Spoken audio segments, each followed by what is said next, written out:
The Four Noble Truths, the map to end suffering. Let me ask you something before we even begin. When was the last time you were perfectly content, not fine, not doing okay, not can't complain? I mean, truly, completely at peace, nothing missing, nothing to fix, nothing to chase.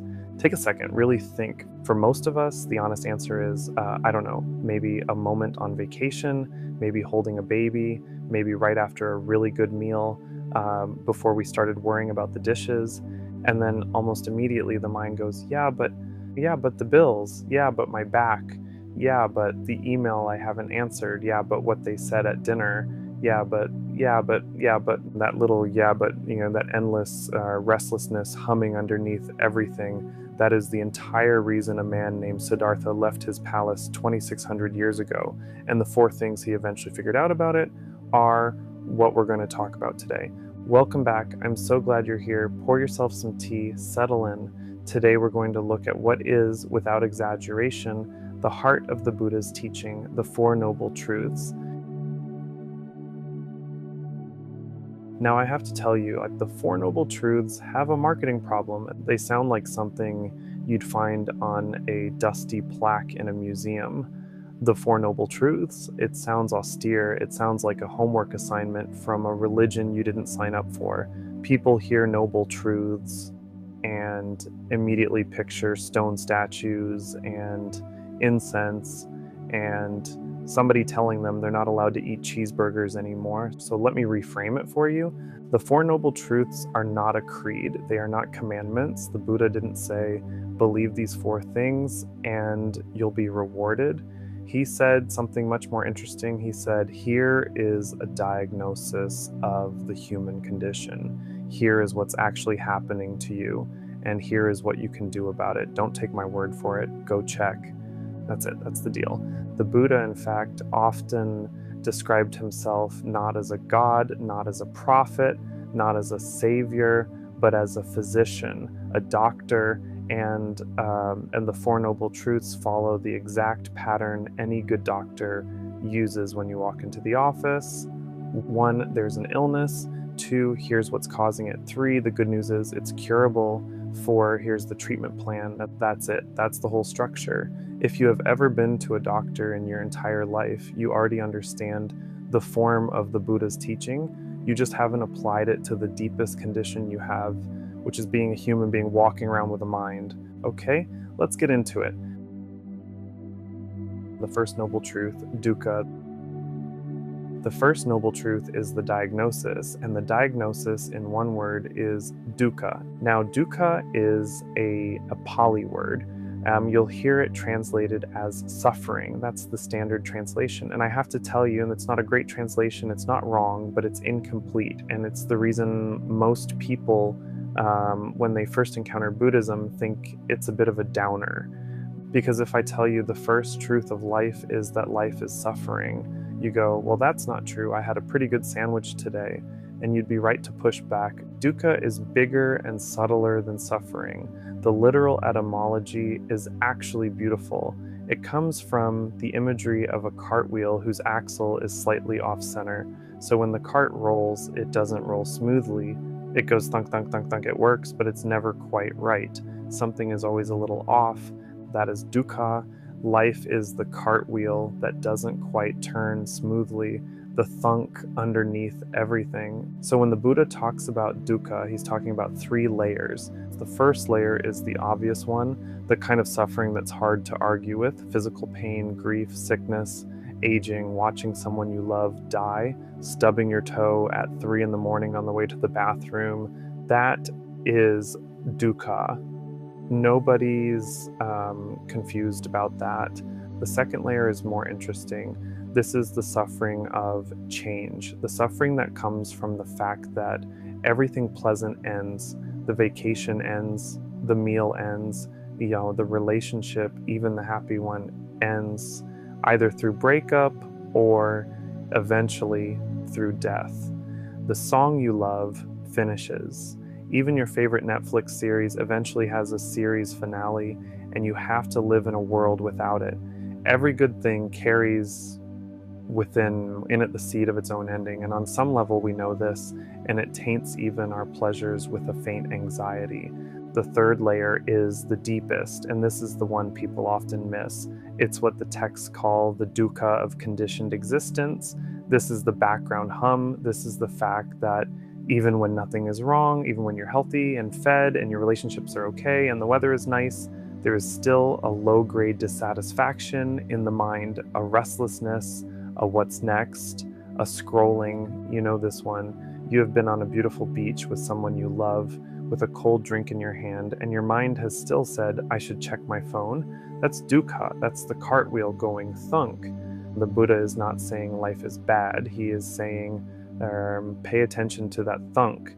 Don't pretend it isn't there. Don't drown it out with another podcast or another snack or another scroll. Look at it directly. Because here's the thing, and this is important, the First Noble Truth is not pessimistic. It's the opposite. It's profoundly hopeful. Because every doctor will tell you, you cannot treat what you will not look at. The patient who comes in and says, I'm fine, everything's fine, while clearly limping, cannot be helped. The First Noble Truth is the Buddha gently saying, it's okay, you can stop pretending. Yes, there is a thunk, now we can begin. That's it, that's the first truth. There is dukkha. Second Noble Truth, the cause. So if the first truth is the diagnosis, the second truth is the cause. The Buddha looked at this thunk in human experience, and he asked the question every good doctor asks, where is this coming from? And his answer was tanha, another Pali word. It literally means thirst, most often translated as craving or sometimes as attachment. Now hear me carefully here, because this is the part everyone gets wrong. The Buddha is not saying desire is bad. He is not saying you shouldn't want anything. He is not saying you should be a robot. If he meant that, he wouldn't have eaten, he wouldn't have taught, he wouldn't have walked across India for 45 years sharing what he found. Wanting to help is a desire. Wanting to wake up is a desire. The Buddha had desires. Tanha is something more specific. Tanha is the grasping quality. It's the part of wanting that says, I cannot be okay until I have this. It's the clenched fist of the mind. Let me give you an example. You're hungry, you want a sandwich. That's just biology. That's a healthy signal. You eat the sandwich, you're no longer hungry. Beautiful, the system works. But Tanha is different. Tanha is, I am scrolling DoorDash at 10 p.m. I am not actually hungry, but I cannot stop and I cannot relax until I order something. And when it gets here, I will eat it while watching a screen and barely tasting it. And 20 minutes later, I will feel slightly worse than before, and I will not understand why. And that's tanha. That's the thirst that doesn't get quenched by drinking. In fact, it gets a little worse. And the Buddha identified 3 flavors of this thirst. And I want you to listen for which one is yours, because we all have a favorite. The first is craving for sense pleasure, wanting the good food, the good sex, the good music, the good vibes. Nothing wrong with any of these. The problem is the grasping. I need this experience. I need it again. I need it more. I need it stronger. The second is craving for becoming. This is the one that gets people in my tradition, the spiritual seekers, the ambitious ones, the self-improvers. It's the thirst to be someone, to become enlightened, to become successful, to become loved, to become the version of yourself you saw on a vision board. There's a restlessness in there, and I am not enough as I am. I have to get somewhere. The third is craving for non-becoming. This is the dark one. This is the thirst to not exist, to check out, to disappear, to numb. This is doom scrolling at 1 a.m. This is the third drink. This is, I just want to not feel this for a while. It's the desire to push experience away. And the Buddha said, every form of dukkha you experience can be traced back to one of these 3 thirsts, every single one. Try it. Next time you feel the thunk, the dissatisfaction, the restlessness, the anxiety, pause and ask, what am I thirsty for right now? You will be amazed how often you can name it. Oh, I want them to text me back. Oh, I want this meeting to be over. Oh, I want to not feel this feeling. Oh, I want to be the person who has their life together. The thirst is the cause, not the world, not other people, not your circumstances. Those are the conditions. The thirst, the grasping, the clenching, the demanding that reality be different than it is, that is the cause. I'll be honest with you. The first time I really understood this, I didn't like it because it meant I couldn't blame anyone anymore. Not my parents, not my ex, not the economy, not the weather. I had been carrying around the story of I would be happy if only, and the Buddha walks in and goes, yeah, that if only is the problem, not the thing on the other side of it. But it's also the most empowering teaching I've ever encountered, because if my suffering came from the world, I'd be stuck. The world is enormous and I can't control it, but if a big chunk of my suffering comes from how I am relating to the world from the clench, then there's something I can actually do, which brings us very nicely to the third truth, the third noble truth, cessation. The third noble truth is the good news, because remember, the Buddha is a physician. He's just given you the diagnosis. There's dukkha. He's just given you the cause, thirst, grasping, clinging. And now he says the thing that changes everything. The cause can be released. The thirst can be quenched. There is a cessation of dukkha. The Pali word is nirodha, and the realization of complete cessation, that's the famous one, nirvana, which literally means blowing out, like blowing out a candle. The fire of craving is no longer being fed and it goes out. Now, I want to be careful here because this is a teaching that gets exotic very fast, and I want to keep it grounded. When people hear nirvana, they picture something like a video game ending. Angels descend, fireworks go off, you reach the final level, and you are now a being of pure light who never feels anything ever again. That is not what this is. Nirvana, in the lived experience of practitioners, is not a place you go. It's not a state you achieve once and then keep.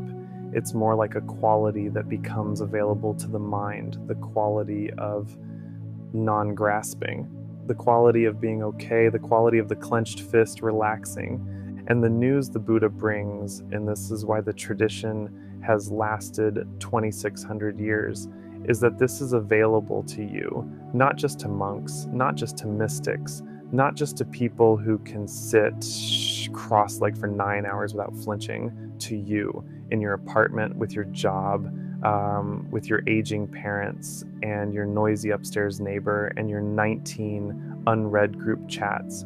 You have already tasted it, I promise you.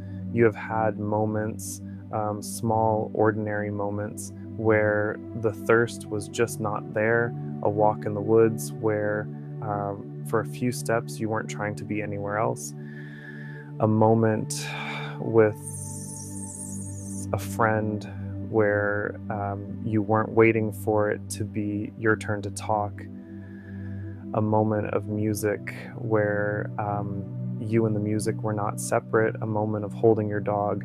Those moments are not flukes, those are previews. Those are the mind briefly not grasping, and the Buddha is saying that quality you tasted for 3 seconds, that can become the basic flavor of your life. Now, do not mistake what I am saying for you'll feel happy all the time. That's a fantasy, and frankly, it's another form of grasping. You'll still get sad, you'll still get angry, you'll still cry when your dog dies, and if you don't, something is wrong with you. The Dharma is not about not feeling. It's about not adding the second arrow. The Buddha taught this with a beautiful image. He said, when an arrow strikes you, you feel pain. That's the first arrow. That's just what bodies and hearts do. But then the mind almost immediately shoots a second arrow. Like, why me? Why now? This shouldn't be happening. I can't believe this is happening. What did I do to deserve this? It's going to be like this forever. That's the second arrow, and often a third, fourth, fifth, a whole quiver of arrows we We shoot into ourselves. The cessation isn't the absence of the first arrow. You still live in the world. The cessation is the dropping of the second arrow. You feel the pain. You don't add the war. That is a freedom available to you starting today, not after you fix your life, not after you find the right partner, not after you make enough money. Today, in this nervous system, in this messy human life. That is the third noble truth. The fourth noble truth, the path. Okay, so the Buddha has now told us there is dukkha, here is the cause can be released. A reasonable person at this point puts their hand up and says, great, how? And the fourth noble truth is the how. It's the treatment plan, it's the Noble Eightfold Path. Now, full disclosure, each of these 8 could be its own podcast episode, and they will be eventually. So today I'm going to give you the tour, just the lay of the land. Don't worry about memorizing them. The Eightfold Path is traditionally grouped into 3 categories: wisdom, ethics, and meditation. Or, to put it in modern English, how you see, how you act, and how you train. The first 2 are wisdom, right view, and right intention. Right view is basically taking the first 3 noble truths seriously, understanding that grasping causes suffering, that things change, that you are not the center of the universe. Right intention is the orientation of the heart, orienting toward non-harm, toward kindness, toward letting go, rather than toward grasping and aggression. The next 3 are ethics. Right speech, don't lie, don't gossip, don't use words to hurt people, don't fill silence with garbage. Right action, don't kill, don't steal, don't betray people sexually. Right livelihood, don't make your living in a way that damages other beings. The classical examples are dealing in weapons, in slavery, in poison. Modern examples, well, I'll let you make your own list. You know what you do all day.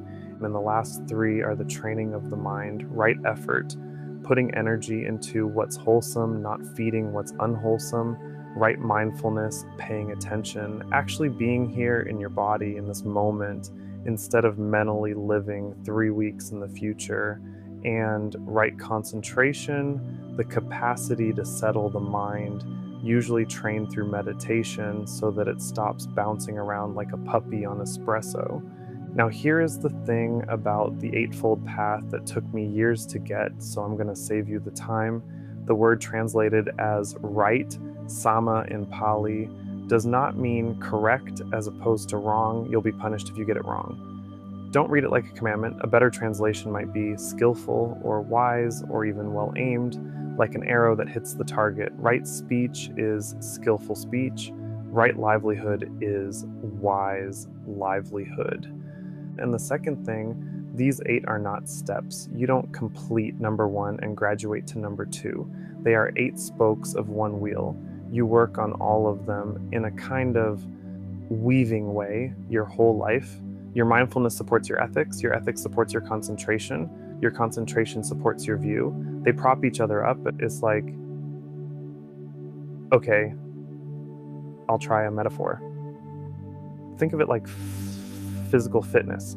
If a doctor says to be healthy, you need to sleep well, eat well, move your body, manage stress, stay connected to people, and have a sense of purpose. You don't go, okay, this week I'm only sleeping, next week I'll eat, next month I'll see friends. You weave them. You do a little of all of them. They reinforce each other. The Eightfold Path is fitness for the heart and mind. And the great thing, the really practical thing, is that you can start anywhere. You don't need to wait for some big spiritual breakthrough to begin. You can start with right speech today, right now. Just decide. For the next 24 hours, I'm not going to say anything cruel about anyone behind their back. See what happens. You can start with right mindfulness today, right now. When you finish this video, do not immediately scroll. Stand up, feel your feet on the floor, take 3 breaths. That's a beginning. The path is not somewhere else. The path is the thing you're doing the moment you decide to do it. Let me try to land this plane. The Four Noble Truths altogether are essentially this. There is a dissatisfaction woven through human life. It is caused by a particular kind of grasping in the mind. That grasping can relax. And here's a way of living that helps it relax. That's it. That's the whole thing. If you'd asked me 10 years ago what these teachings would actually feel like in daily life, I would have said something flowery about peace and bliss. After many years of practicing with all my failures, and there have been many, I'll tell you what it actually feels like. It feels like when you're stuck in traffic, sometimes the part of you that would normally be furious, like, just isn't. And you notice the trees, and it feels like when someone says something rude to you, sometimes the part of you that would normally fire back just doesn't.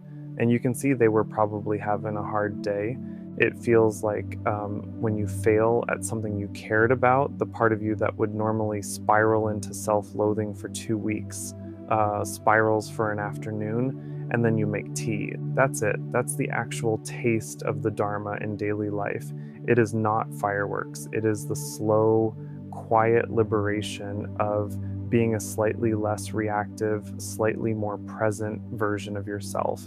Until one day someone says, you seem really calm lately. What did you do? And you don't know what to say because you didn't do any one thing. You just walk the path a step at a time. So if you take nothing else from today, take this. The Buddha was not asking you to believe anything. He was making a claim. There's dukkha, here's its cause, it can end, here's the way, and inviting you to test it in your own life. He said in a famous passage, do not believe something because a teacher said it, or because tradition says it, or because a scripture says it. Test it, see if it's true. If it leads to less harm and more peace, take it up. If it doesn't, set it down. That's an unusually honest spiritual teaching, and it has held up for 2,600 years, not because anybody enforced it, but because every generation somebody tested it and it turned out to be true. Okay, we've done a lot today. If you want to begin, here's my suggestion. You don't need to take refuge. You don't need to shave your head. You don't need to throw out your meat or move to Asia or buy a meditation cushion that costs more than a flight to Asia. You just need to do one thing this week. Tonight before you sleep, ask yourself this question. Where did I grasp today? Where did I clench? Where did I demand that reality be different than it was? Just notice. Don't fix anything. Don't beat yourself up. Just notice. That single act of noticing is the beginning of the path. That's it. That's where every monk you have ever heard of started, just noticing. Thank you for spending this time with me. If this was useful, share it with someone who you think might be carrying a thunk they haven't named yet. Subscribe so we can keep doing this. Next time we're going to dig deeper into the Eightfold Path, starting with right view. And as is traditional, let me close by dedicating whatever benefit may have come from this teaching. May it be of help to you, to those you love, to the people who irritate you, to the people you'll never meet, and to all beings everywhere. May you be well, may you be safe, may you be at ease.